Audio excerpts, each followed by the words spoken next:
সকালেই ঘুম ভাঙতেই বুঝে গেছি আজ শরীরটা আমার না মাঠের। সকালে উঠে এখন আমাকে যেতে হবে ব্যানতলার কাছে, ওইখানে ব্যানগুলো নিয়ে এখন আমাকে মাঠে যেতে হবে। তাই আমার বাড়ির সামনে এখানে এই যে ব্যানতলাটা, এই ব্যানতলাটা থেকে ওই যে ব্যানগুলো দেখতে পাচ্ছ, ওই ব্যানগুলো এখন আমাকে নিতে হবে। আজ এগুলোই মাঠে যাবে। এখন এই ব্যানগুলো নিয়ে রাস্তায় তুলতে হবে, রাস্তায় তুলে হালকা জল ঝরে এখন এই ব্যানগুলো বোঝা বানিয়ে ব্যানগুলো মাথায় নিয়ে যেতে হবে।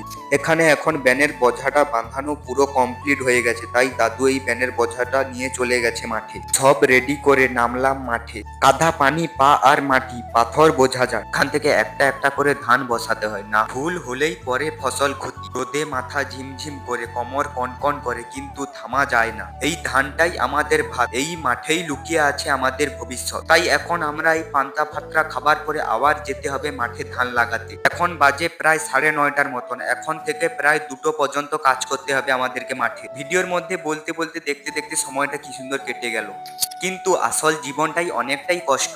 সন্ধ্যা নামতেই কাজ শেষ, শরীরটা ক্লান্ত কিন্তু মনটা ভরা। গ্রাম জীবনটা এমনই। যদি রিয়েল লাগে একটা লাইক দিও আর চ্যানেলটা সাবস্ক্রাইব করে তোমরা আমার পাশে থেকো। এইরকম গ্রাম জীবন ভিডিওগুলো যদি ভালো লাগে তাহলে প্লিজ একটা লাইক আর সাবস্ক্রাইব করে পাশে থেকো, আর কমেন্টে বলে যাও হ্যাঁ গ্রাম জীবনটা ভালো লাগে।